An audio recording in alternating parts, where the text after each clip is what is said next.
Bismillahirrahmanirrahim. Assalamualaikum warahmatullahi wabarakatuh. Waalaikumsalam warahmatullahi wabarakatuh. Alhamdulillah. Alhamdulillahilladzi qad ja'alana mu'minina ukhwatan fid din. Asyhadu an la ilaha illallah wahdahu la syarika lah. Wa asyhadu anna Muhammadan 'abduhu wa rasuluhu al-mab'utsu bashiran wa nadhira.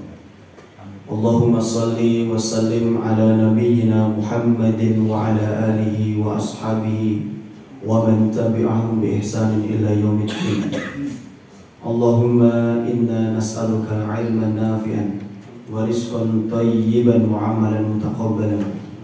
Allahumma inna na'udzu bika min 'ilmin la yanfa' wa min qalbin la yakhsha wa min nafsin la tashba' wa min da'watin la yustajab laha. Amma ba'du, ma'asyiral muslimin, Bapak Ibu hadirin hadirat rahimakumullah. Mari yang pertama kembali kita berusaha untuk senantiasa menghiasi hati dan lisan kita untuk kembali bersyukur kepada Allah Subhanahu wa taala. Di pagi yang mulia ini Allah masih memberikan kesempatan kepada kita semuanya untuk menjalankan salah satu bentuk rasa cinta kita kepada Allah Subhanahu wa taala, yaitu melaksanakan sholat subuh, dan alhamdulillah mampu kita laksanakan secara berjamaah. Dan tak lupa kita juga harus bersyukur bagaimana kenikmatan sempat, kenikmatan sehat yang Allah turunkan kepada kita, yang mana setelah tidur kita tadi kita masih bisa membuka mata kita secara gampang, bahkan secara otomatis, karena ada satu penyakit yang mana penyakit ini menyerang saraf kelopak mata. Maka ketika seseorang terkena penyakit ini, jasadnya itu sudah merasa bangun Bapak Ibu, tapi matanya tidak bisa terbuka. Maka kalau pengen membuka matanya harus dipaksa dulu, dipegang, ditahan beberapa detik baru bisa melek. Maka jamaah niku wau enten yang bangun harus dipaksa melek. Bukan saya paksa. Maka hadirin Bapak Ibu rahimakumullah, selagi hidup kita masih diberikan kemudahan demi kemudahan, bangun saja itu merupakan sebuah nikmat. Bangun mampu membuka mata secara otomatis menjadi salah satu nilai kelebihan untuk nikmat kita di pagi hari ini.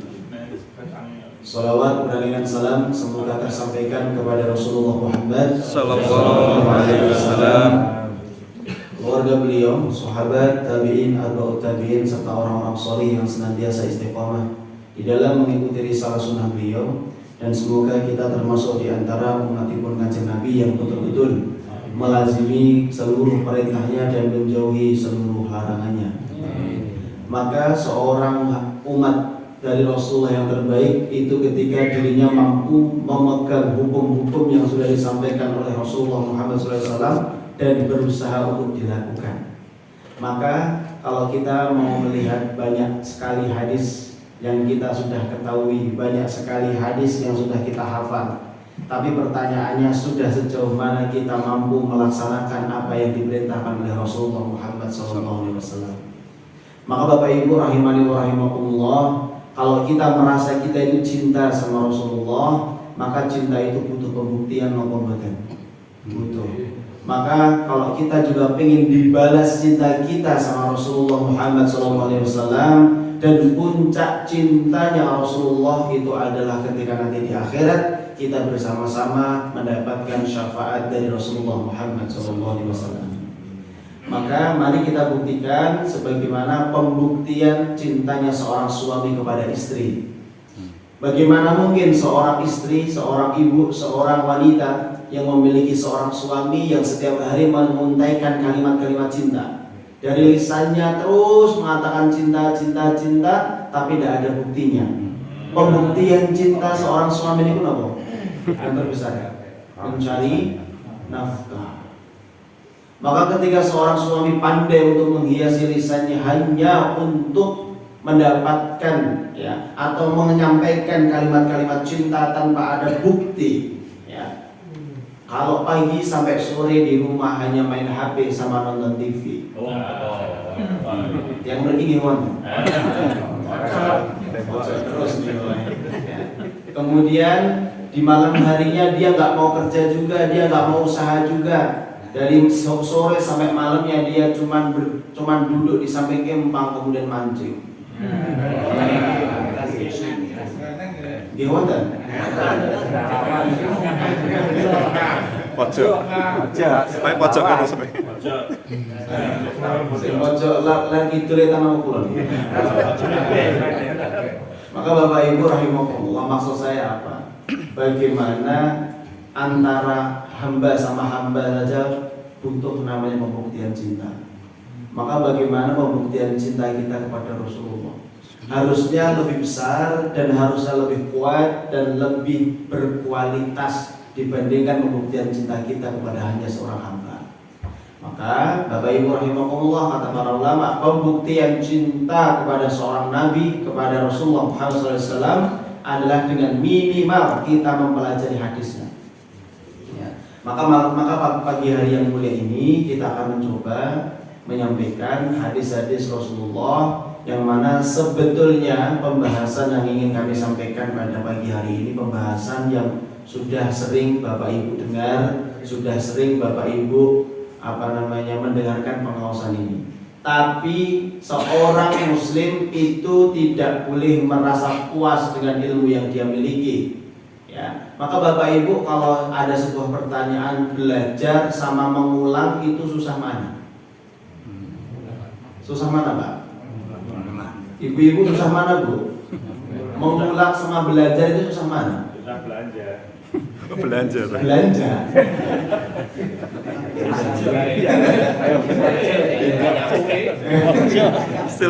Maka belajar sama murojaah atau mengulang yang kita pelajari itu lebih berat untuk murojaah atau mengulang.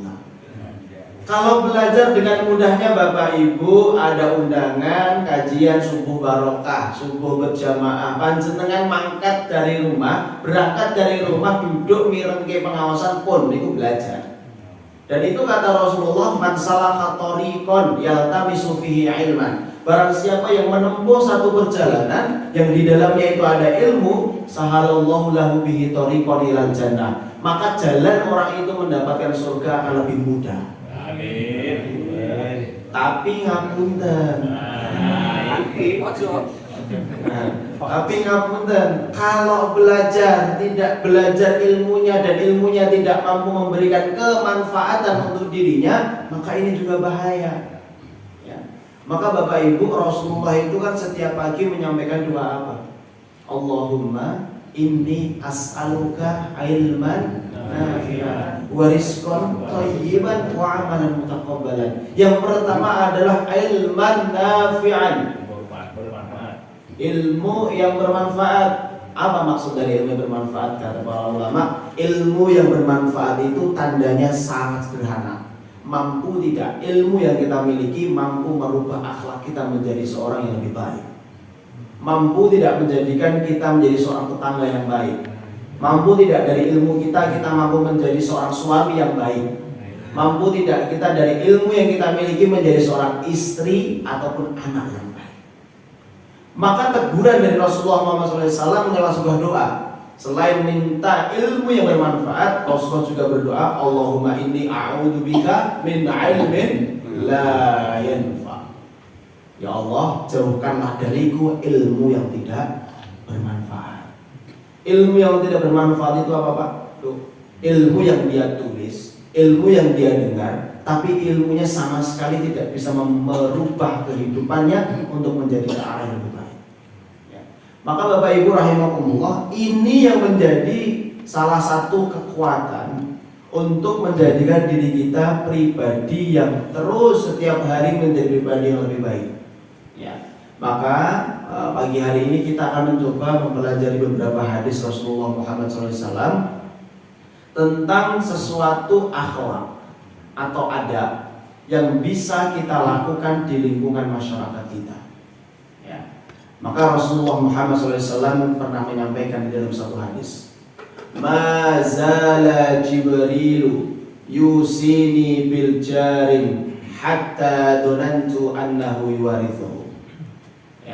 Kata Rasulullah, malaikat Jibril Malaikat Jibril, malaikat yang paling mulia, yusini bil jari, sering turun ke bumi atau berkali-kali turun ke bumi. Ya. Kalau kata sering itu berarti sekali, 2 kali atau lebih daripada 3 kali. Lebih dari 3 kali. Lebih daripada 3 kali. Ngapain Jibril turun selain menyampaikan wahyu? Kata Rasulullah, yusini bil jari, untuk menasihatiku tentang berbuat baik kepada tetangga. Ini kan enak kayak gitu, Pak. Maka hadirin rahimakumullah, ngapunten. Saya yakin Bapak Ibu sudah ping swidak rolas niku. Mirengke pengawasan tentang tetangga. Tapi pertanyaan dengan tanda tanya yang sangat besar, sudah sejauh mana kita menjadi seorang tetangga yang baik untuk tetangga kita? Karena ngapunten, tetangga ini fatal sekali. Kalau sampai kita mampu menjadi seorang tetangga yang baik, balasannya jannatul a'la. Kalau kita menjadi tetangga yang buruk, balasannya neraka. Ini penting untuk kita ketahui, walaupun Bapak Ibu sudah pernah mendengar.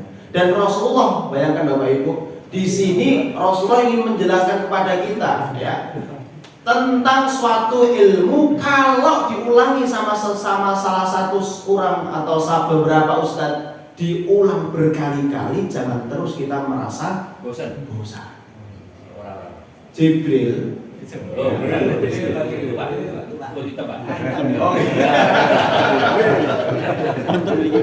Enggak, maksudnya paling kecil. Ternyata ada namanya Jibril. Semoga kemuliaannya ular juga. Sering kali turun Sering turun ke bumi. Tapi lapangan itu. Malaikat Jibril ini menjelaskan kepada Rasulullah tentang perkara tetangga. Perkara tetangga ini dikadari sepindah sekali 2 kali itu aslinya paham apa buat aslinya? Aslinya paham. Kamu nggak boleh buruk sama tetanggamu, kamu harus baik. Aslinya paham. Tapi kenapa malaikat Jibril harus berkali-kali datang ke Rasulullah? Karena sekali lagi, manusia itu adalah makanul khata' wa nisyan. Tempat manusia itu kalau dikasih ilmu kerepe lali, nek wis lali boten purun baleni. Maka kita harus memaksa diri kita untuk mendengarkan hal yang sama, walaupun kita sudah tahu ilmunya, tapi kita masih merasa lemah untuk melakukannya. Tetap datang, duduk di situ mendengarkan, insya Allah setiap kali diulang terus makin banyak, insya Allah kita akan menjadi orang yang lebih paham dan mampu melaksanakannya. Amin. Saking seringnya malaikat Jibril itu datang kepada Rasulullah sampai Rasulullah mengatakan hatta donantu annahu yuwarithuhu. Wahai sahabatku, saking seringnya Jibril datang kepadaku tentang menasehati perkara tetangga, aku itu sampai mengira tetangga itu mendapatkan hak warisan dariku. Ya. Saking seringnya. Jadi Rasulullah seolah-olah saking seringnya malaikat Jibril itu datang, seolah-olah tetangga itu posisinya sama sebagaimana adik kakak, Pak De Bude gitu. Padahal kalau kita melihat bagaimana, apalagi di perumahan. Tapi saya lihat di sini di perumahan ini seolah akur-akur nih. Amin. Akur ya? Amin. Jangan sampai. Karena ada Pak banyak cerita itu kalau di perumahan itu semoga saja di sini termasuk perumahan yang diberkahi sama Allah. Amin. Berkahnya suatu masyarakat itu bisa dilihat dari mana Pak? Salah satunya sholat subuh.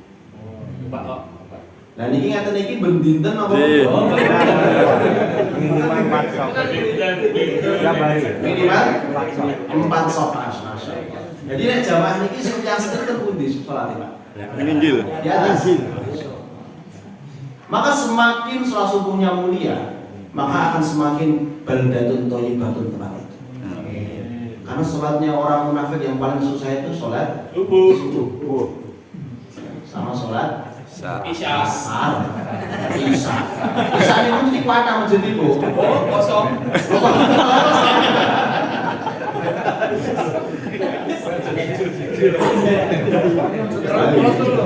Kok jujur men ngoten. Kok malah dadi ngerti. Maka hadirin Bapak Ibu rahimahullah.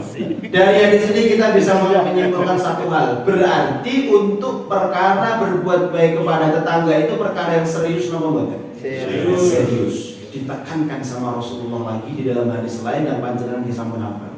Man kana yu'minu billahi wal yawmil akhir falyukrim jahu.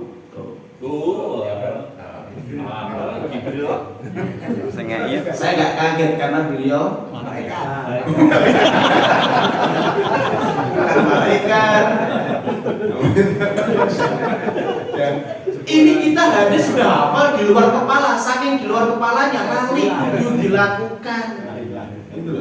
Kata Rasulullah, "Man kana yu'minu billahi wal yawmil akhir." Maka keluaran panjenengan sami bisa belajar bagaimana di ulumul hadis itu. Kalau Rasulullah mengatakan man kana yu'min billah wal yawmil akhir, itu seolah-olah Rasulullah ingin mengabarkan satu hal yang kabar ini penting. Kenapa? Karena yang disampaikan adalah bukti iman.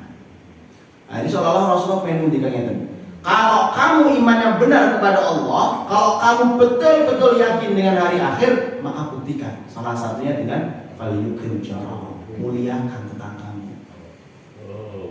Maka seorang muslim mukmin kok sampai dirinya itu hadir di satu tempat, orang lain nggak suka karena kehadirannya, ini berarti ada yang salah dalam keimanannya. Tekoni.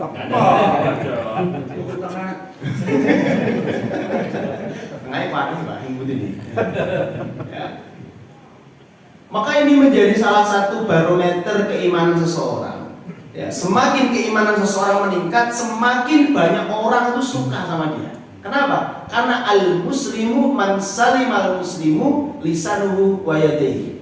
Seorang muslim itu adalah orang yang ketika ada orang bersamanya, orang yang bersamanya itu nyaman, tidak tersakiti dari lisannya, tidak tersakiti dari tangannya.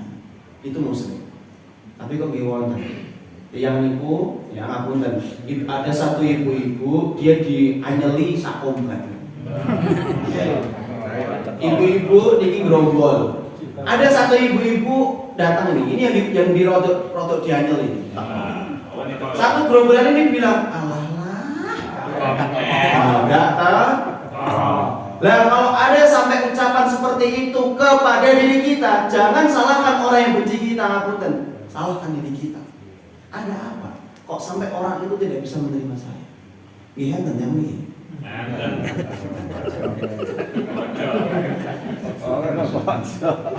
Hadirin Bapak Ibu rahimahullah. Maka dari dua hadis itu kita bisa mengambil satu benang merah yang cukup penting. Kita itu sering terlalu fokus dengan amalan-amalan sunnah, tapi meninggalkan amalan-amalan wajib.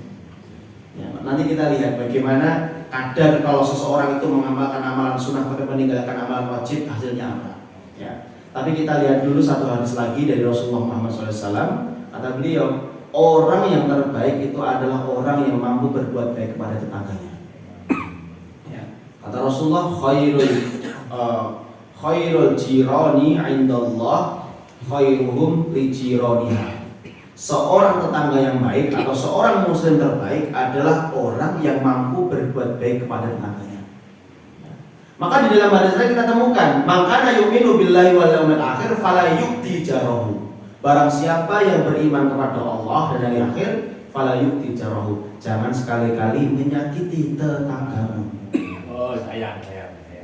Sahabat tanya, ya Rasulullah, maksud yu'ti jarahu niku napa? Maksud menyakiti tetangga itu apa? Kata Rasulullah, kalian seorang yang mampu, tetangga kalian orang yang sederhana, bahkan makanannya susah, kamu masak aromanya sampai hidung mereka hanya bisa ngambu, boten saged dahar. Nek tiyang mriki insyaallah sugih-sugih. Amin. Amin. Maka kalau kita dapat beberapa kasus, gimana Ustadz? Saya punya tetangga saya kanan kiri kaya semua, pernah saya kasih ayam, lah kok malah dikekne? Sing, ya. Gimana Ustadz? Ya. Kalau memang tetangga kita kanan kiri kaya-kaya dan kita pernah memberi sesuatu terus kok malah dimubazirkan, pasti kita akan mengambil kesimpulan. Ya sudah, bukan jangan tidak memberi, tapi alihkan pemberian kita kepada tetangga yang lebih jauh. Gitu. Nah, maka akan ada pertanyaan, ukuran tetangga itu mana sampai mana? Nah, maka di dalam kitab Fathul Bari itu dikatakan, Pak, ada beberapa pendapat, nanti kita simpulkan. Pendapat pertama, tetangga yang disebut dengan tetangga itu adalah 40 rumah kanan kiri depan belakang. Kaduan apa mboten? Namun tiap mriki lho sing ngomong mboten niku. Lah mergo nempel-nempel. Nek ten desa 40 niku padha wae sak kecamatan, Pak. Wah, so jauh. Lah, ini pendapat yang pertama. Kalau kita merasa kejauhan, pendapat kedua yang disebut tetangga adalah asroh, 10. Kalau masih kejauhan juga, ya ada pendapat yang mengatakan yang disebut tetangga dan dia berhak mendapatkan hak dan kewajiban kita adalah orang yang sholat bersama kita berjamaah. Itu tetangga. Tapi 3 pendapat ini merupakan pendapat yang lemah, kurang kuat. Terus pendapat yang kuat apa? Dikembalikan kepada urfnya. Urf itu kebiasaan satu tempat itu. Kalau satu perumahan itu yang disebut satu RT, satu kota atau satu gang, ya itu tetangga kita. Ya. Jadi tidak patokan yang 40, 10 tidak. Tapi kita kembalikan kepada kebiasaan kita. Kalau memang satu gang, satu apa nih? Kalau bahasanya apa? Satu blok ya udah, satu blok itu tetangga kita dan semuanya berhak mendapatkan hak dan kewajiban kita sebagai seorang tetangga. Semakin dekat rumah tetangga kepada kita, semakin besar hak dan kewajiban kita kepada mereka. Kenapa? Kalau kita masak, mereka mencium. Maka bagaimana kata Rasulullah, solusinya pripun Kanjeng Nabi? Nek kamu masak kuahnya yang banyak, maksudnya kuah yang banyak itu masaknya dirodok katai, tapi duduhe rodok dikatai sedikit. Karena enten Pak sing ngakal-ngakali ngapunten, ngakali ini ngeten, rodok kurang ajar nih. Kalau dia masak nih, masak apa waktu itu ya? Pokoknya sing ngeten kuah ini. Awalnya itu masak dengan satu yang biasanya beliau masak di satu rumah itu. Contoh kalau anaknya 5 ya dimasak seporsinya itu. Nah, setelah semuanya makan, karena dia tidak mau termasuk orang yang menyakiti tetangga karena aromanya tercium sampai tetangganya, turahan sayur niku mau disoki biayu meleh, dan ditambahi uyah, baru dibagikan. Dikompor. Orang seperti ini juga nggak boleh. Bagaimana ketika kita memberikan tetangga itu sebagaimana apa yang kita makan. Ya. Tapi ya ampun bendino mungkin tetangga jenengan jaga nih. Nek sampun jaga nih bahaya. Ya, bahaya. Nah, maka Bapak Ibu rahimahullah, ketika kula panjenengan sami sampun memahami bagaimana sebegitu pentingnya seorang muslim menjaga hubungan baik kepada seorang tetangga. Ya. Kemuliaannya sangat besar dan ini merupakan bukti dari iman.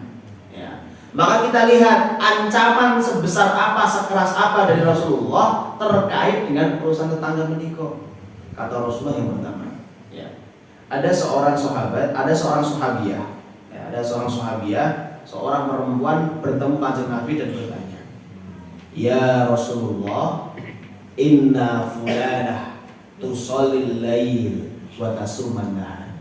Ya Rasulullah, bagaimana ceritanya kalau ada seorang perempuan, al-mar'ah, seorang istri, seorang anak perempuan, ya, yang perempuan ini tusallil laila, ahli sholat tahajud.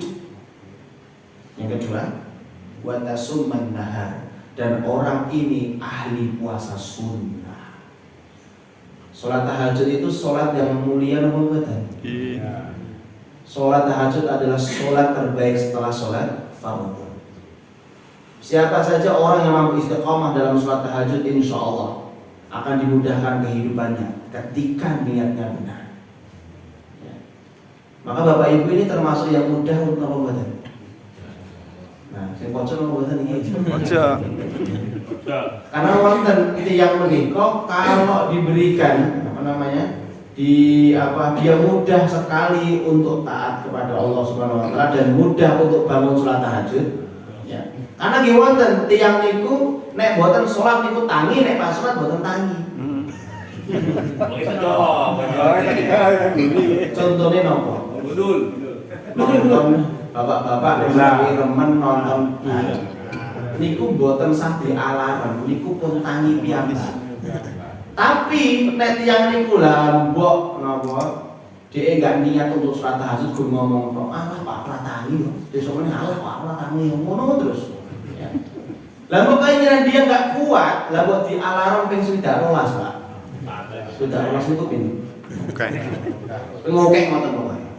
Dia alarm setiap 5 menit dari jam 3 sampai subuh. Bangun apa mboten? Bangun mateni tok. Tidur lagi. Ya. Lah ini perempuan ini ahli sholat malam, ngapunten. Ahli sholat malam, ahli puasa sunnah. Kira-kira wanita ini mulia apa mboten? Mulia. Tapi wa fi lisaniha syai'un tu'di jiraniha. Akan tetapi Rasulullah, wanita yang ahli sholat tahajud ini, wanita yang ahli puasa sunnah ini, lisannya itu jahat sekali kepada tetangganya. Lisannya itu sering kali memfitnah tetangganya, lisannya sering kali mencaci tetangganya, lisannya sering kali menghibah tetangganya. Bagaimana Rasulullah orang seperti ini? Apa kata Rasulullah ini? La khairan fiha wa hiya finnar. Wanita seperti ini la khairan fiha. Amalan sunnahnya itu akan gogrok, Pak. Amal sunnahnya akan bagaimana haba mantsura, tidak ada sisa apapun, wahia finnar. Dan wanita seperti ini akan lebih condong, lebih mudah masuk ke neraka Allah. Dan tidak hanya wanita, laki-laki pun sama. Ojo. Itu bapak-bapak, untung halangan. Sami mawon. Ya, pertanyaan besarnya, kenapa seorang ahli tahajud, seorang ahli puasa sunnah bisa masuk neraka? Sekali lagi, karena lisannya tidak baik kepada tetangga. Maka kita jumpai ya, bagaimana di dalam Islam ya, bagaimana kata Rasulullah, musuhnya seorang wanita setelah syaitan itu apa?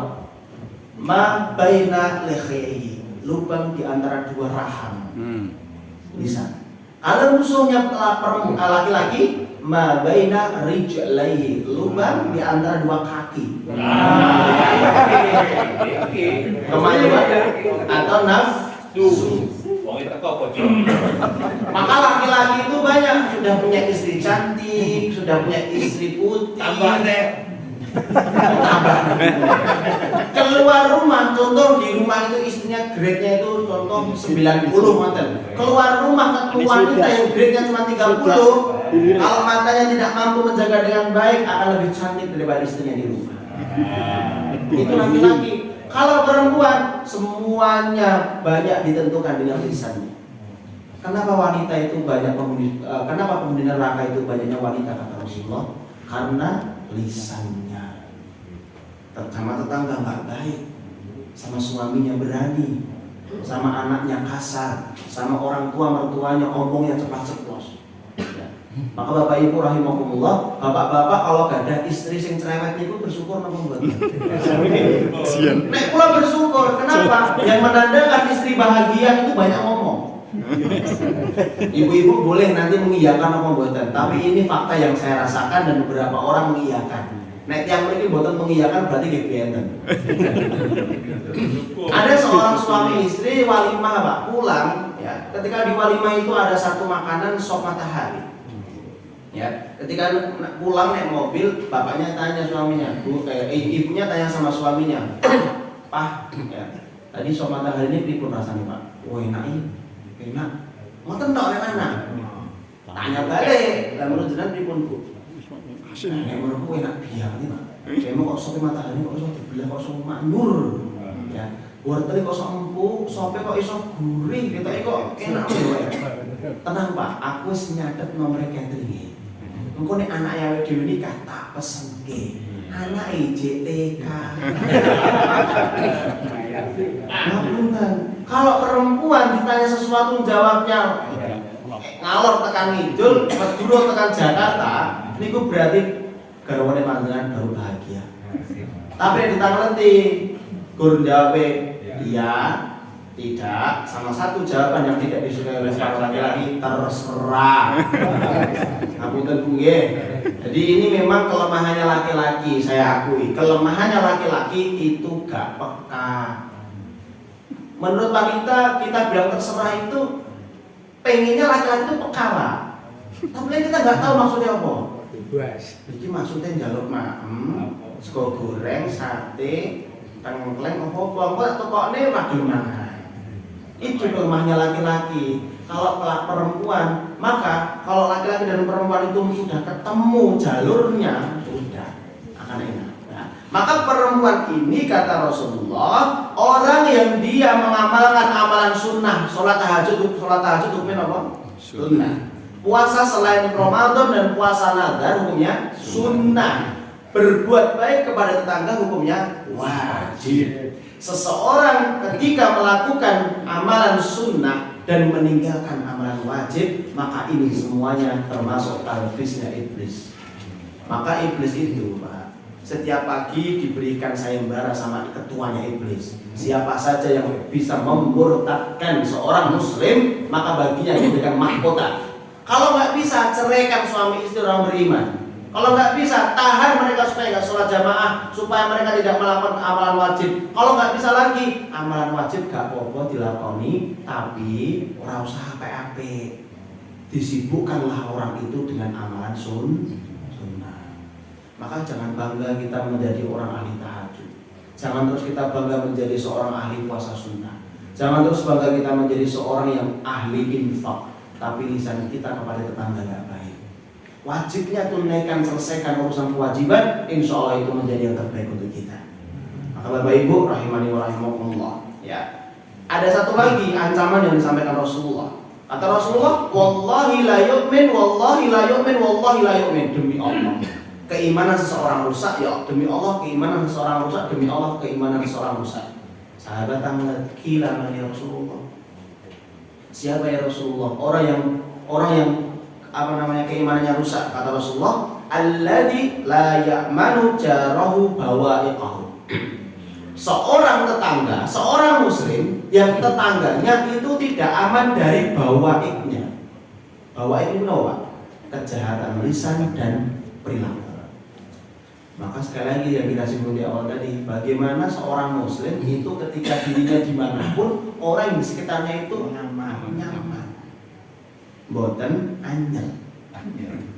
Ya, tapi kok kita di mana-mana kok disebeli, jangan salahkan yang sebel sama kita. Muhasabah, dosa apa yang sudah saya lakukan? Kok mereka itu nggak suka sama saya? Kebanyakan dari kita kan menyalahkan orang yang membenci kita. Jangan. Salahkan diri kita dulu, baru kita introspeksi. Ternyata ini penyebabnya. Persis sebagaimana cobaan ujian, Mbak. Hujan itu nikmat atau musibah? Nikmat. Kalau hujan menjadikan banjir, hujannya nikmat atau musibah? Nikmat. Tetap nikmat. Kenapa banjir? Yang salah hujannya atau manusianya? Manusianya. Tapi kebanyakan kita menyalahkan hujannya. Hujannya deras banget kok, makanya banjir. Nggak bisa. Hujan itu semuanya nikmat. Yang menjadikan banjir ya diri kita sendiri, manusia sendiri. Buang sampah sembarangan, tebangin pohon, sampai di mana-mana nggak usah ditebangin, Allah tebang sendiri pakai petir. Kemarin Pak, tadi malam itu saya habis ngisi di Banjarsari, pulang jam 10 malam. Di Purwokerto itu masuk mati lampu peteng dedetnya opo, ternyata pohonnya pada rubuh, kena angin kencang kemarin itu.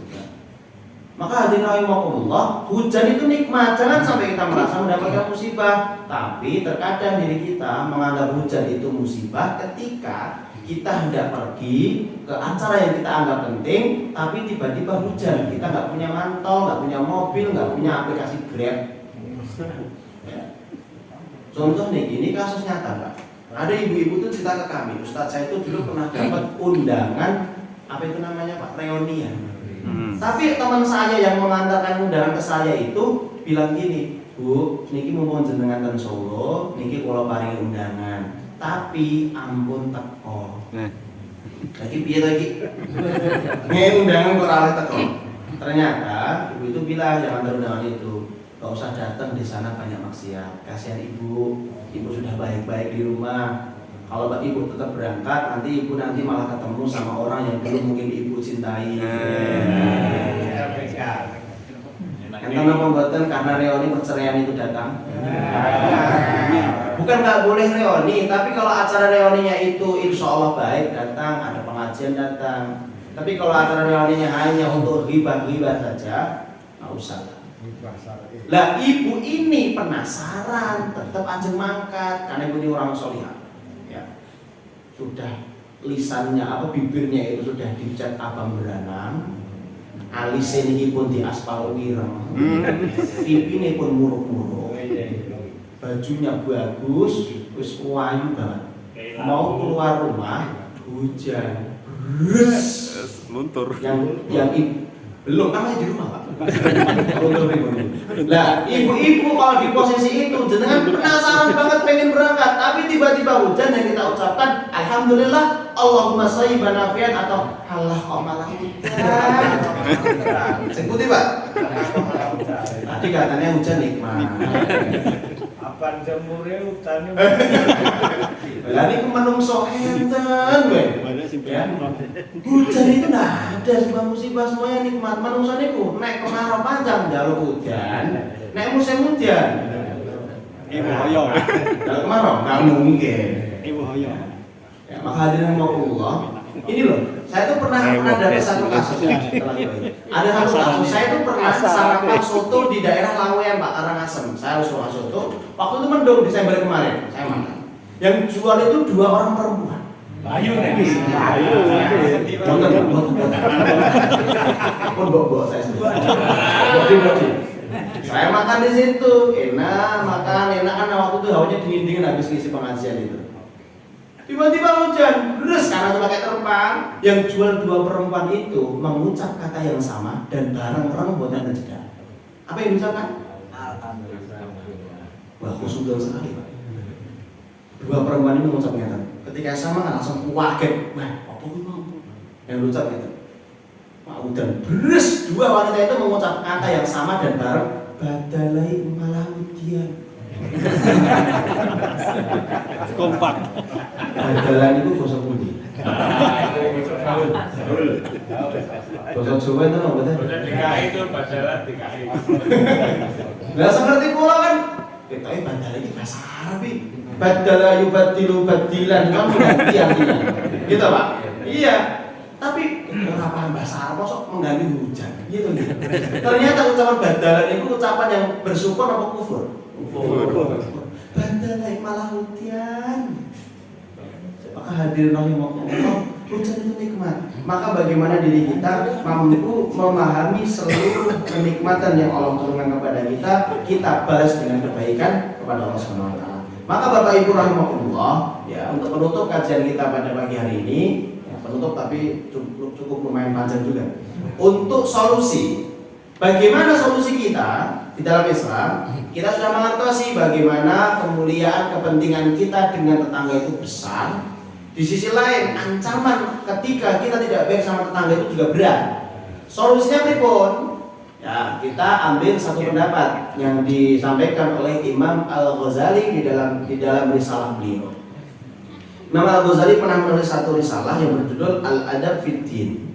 Ya, di dalam satu risalah beliau yang berjudul Al-Adab Fid Din, adab dalam beragama, salah satu subjudulnya ada adabul jari. Adab kepada tetangga. Enten pinten kalih welas. Ya, kita percepat saja. Yang pertama kata Imam Al-Ghazali, adab yang paling penting di dalam kehidupan bertetangga adalah ibtida'uhu bisalam. Mengucap salam. Dijawab enten monggo itat. Monggo Bu. Monggo disampaikan nggak apa-apa, tapi lebih baik ditambahi dengan kalimatus karena Rasulullah Muhammad SAW ketika hijrah ke Madinah Apa yang pertama kali dilakukan sama Rasulullah sebelum bangun masjid?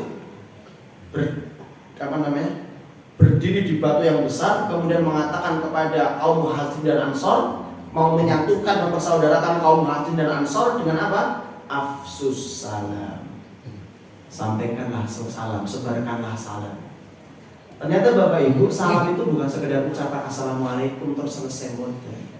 Assalamualaikum warahmatullahi wabarakatuh itu ucapan doa kita untuk orang yang kita salami supaya hidupnya itu mendapatkan keselamatan. Maka orang yang mendengarkan salam wajib hukumnya menjawab. Ya. Maka kebiasaan ini sudah mulai luntur, hadirin rahimakumullah. Ya. Maka mari kita gerakkan lagi. Dan kelemahan kita hari ini, kita mengucap salam hanya kepada orang yang dikenal. Orang yang dikenal, kita ketemu dimanapun, kita yakin dia muslim, sampaikan salam. Ya. Dulu tuh saya punya pengalaman cukup unik dan menyakitkan ya. Saya itu 2017 saya diberi kesempatan sama Allah untuk dakwah di Manado. Enten saya dari Manado, Sulawesi Utara. Kristen. Di Manado. Di Manado itu kan puncuk-puncuknya Sulawesi. Dan di sana mayoritas non Muslim. Saya diberikan kesempatan dakwah 1 bulan di sana selama Ramadan. Ya, karena saya tahu di sana banyak yang non Muslim, maka di sana ketika saya keluar dari masjid, nyapa-nyapa orang dengan bahasa mari Pak, mari Bu, mari Kak. Selama 1 pekan nggak ada yang jawab. Mari Pak, gelujur ya. Mari Bu, gelujur. Gak bisa. Mutung nama badan. Kalau gerotok mutung nih Bu. Dipilih karena disapa kok. Kan karena saya kebiasaan di Jawa.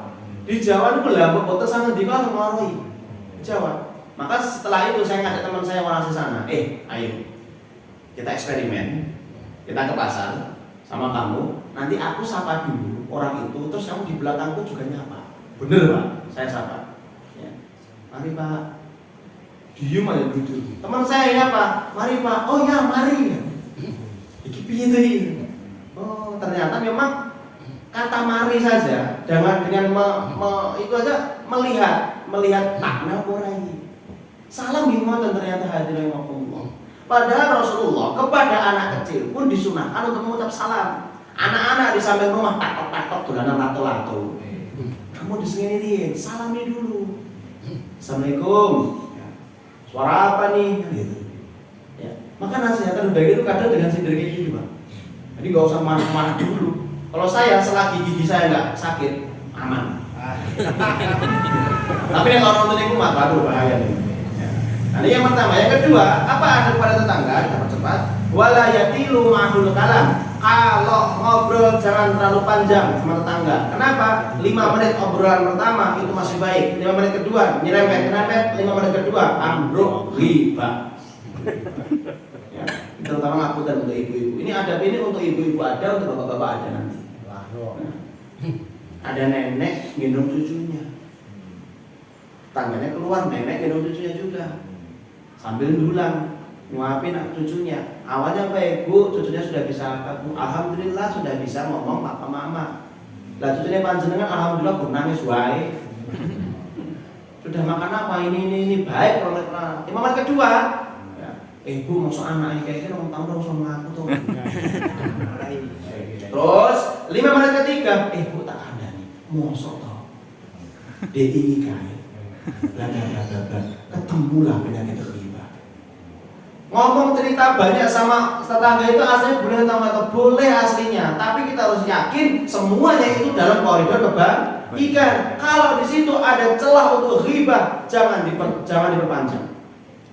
Walaupun kita orang yang merasa baik tapi ketemu sama orang yang ahli ghibah, orang yang kita itu akan terkotori dengan ghibah itu.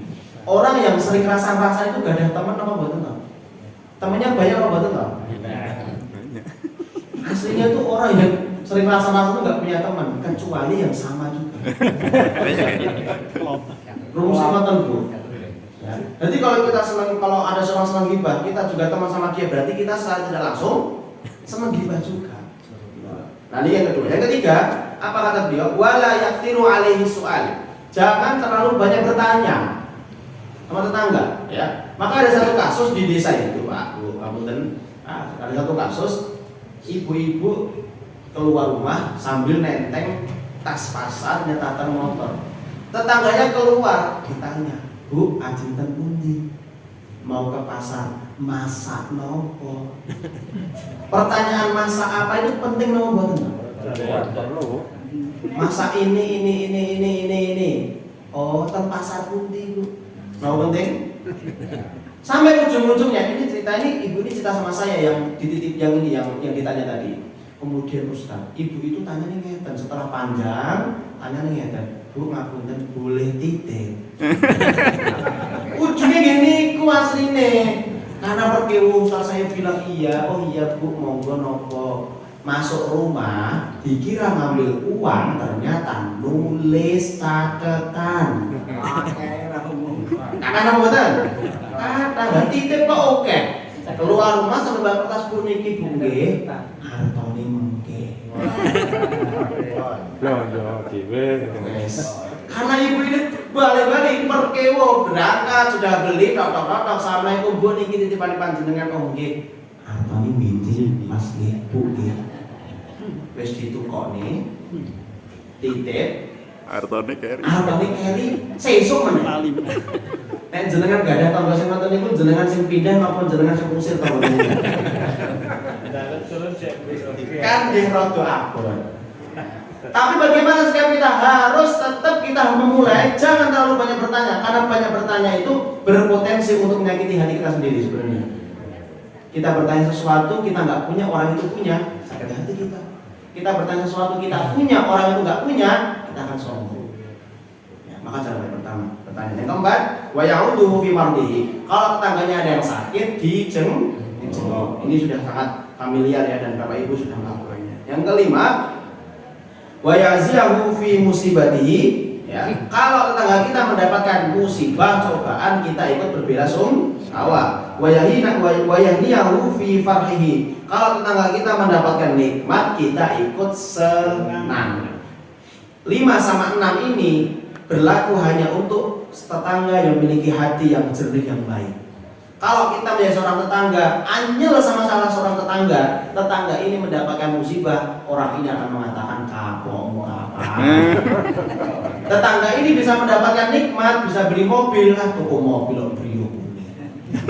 Mencolok ngono ning dalan ngerti apa ning mobilmu. Nek ngeterke kodene mbok bengi-bengi rasa ketok apa ya nek dealer apa bengi-bengi. Akan tumbuh rasa dzon.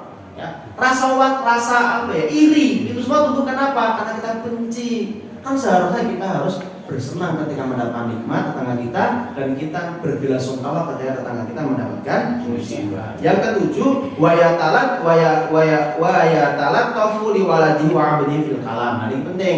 Adab yang ketujuh adalah kepada anaknya tetangga harus berlemah lembut, jangan digalai. Tidak hanya anak wa 'abdihi, pembantunya juga. Banyak dari kaum muslimin lemah lembutnya hanya kepada anaknya sama pembantunya tidak. Maka pembantu sama anaknya tetangga haknya sama, harus kita lemah lembut. Yang kedelapan, wa yasfahu an zatihi, ya. Kalau tetangga kita melakukan satu kesalahan dalam ucapan, kita memaafkan. Yang ke-9 ya, wa mu'atibatuhu bi rifqin 'inda hufutihi. Dan kita kalau tetangga kita ada melakukan sesuatu, kita nggak suka, tegur dengan cara yang halus. Contohnya lato-lato wau. Ya. Takok, tegur dengan cara yang halus. Ampun, pedot. Langsung wetaki, ampun. Yang ke-10, ini untuk bapak-bapak penting. Yang ke-10, wa yardu an hurmatihi. Adabnya seorang laki-laki kepada tetangganya tidak boleh melototin bojone tonggo. Ini penting. Pojok ini. Istrinya tetangga cantik atau tidak, SNI nopo boten. Tidak boleh kita terlalu lama melihat istrinya tetangga. seala kadarnya saja. Nek keloro nggih keloro mawon. Monggo Bu, nggih pun. Monggo Bu, amun terus.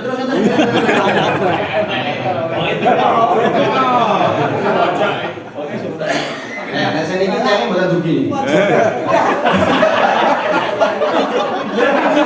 Kerasa ya. Baik, kita selesaikan dua lagi. Yang ke-11, wa ya'inahu 'inda sharaftihi. Tetangga kita kalau butuh sesuatu kita memberikan pertolongan, tidak harus dimintai tolong. Ketika kita menjadi seorang tetangga peka, maka kepekaan kita semakin besar, semakin kuat juga iman kita. Itu pasti. Semakin kuat iman kita, kepekaan kita sama tetangga semakin besar. Yang terakhir, wala yatimun nadori ila khadimatihi. Ini penting untuk bapak-bapak. Yang ke-12, selain kita tidak boleh melototi melihat terlalu lama istrinya tetangga, juga tidak boleh melihat terlalu lama pembantu perempuannya. Walaupun pembantu perempuan tidak secantik sebagaimana istri tetangga dan istri pada kita, orang banyak kok seorang pengusaha selingkuh sama pembantunya. Menantu ada kok yang selingkuh sama mertuanya. Bagaimana itu sudah terjadi? Karena setan. Hari ini anak umur 8 tahun 3 orang memperkosa anak TK umur 4 tahun di Mojokerto. Di Indramayu 572 kasus. Mereka anak-anak siswi di bawah 18 tahun meminta dispensasi nikah muda. Kenapa itu bisa terjadi? Godaan setan tidak pandang bulu. Mata kita kalau tidak kita jaga, maka jangan salahkan kita untuk kita mampu melamar sebuah kemaksiatan. Maka seluruhnya dosa itu sebagai dari mana? Dari mata turun ke dari hati, bablas dan nafsu. Ya, maka hadirin Bapak Ibu rahimahullah, ini yang bisa kami sampaikan. Semoga bisa diambil manfaatnya. Semoga kita bisa termasuk menjadi hamba yang terbaik, menjadi tetangga yang baik, sehingga tidak hanya kita dipertemukan di dunianya Allah, dan juga kita nanti insya Allah akan bertemu reuni di surganya Allah Subhanahu wa taala. Amin ya rabbal alamin. Aku lupa lihada, ini saja bisa kami sampaikan. Salah kata, salah ucap, mohon maaf sebesar-besarnya. Semoga kehadiran saya tidak mengganggu panjenengan. Semoga kehadiran saya mendatangkan salah satu penyebab barokah untuk diri kita. Amin. Amin. Kita akhiri dengan doa kafaratul majlis. Subhanallahumma wa bihamdika, asyhadu an la ilaha illa anta, astaghfiruka wa atubu ilaik. Kalaupun dari ilmu yang saya sampaikan menyindir panjenengan, memang itu tujuan saya. Tujuannya supaya untuk baru. Wa akhiru da'wana alhamdulillahirabbil alamin. Assalamualaikum warahmatullahi wabarakatuh. Waalaikumsalam.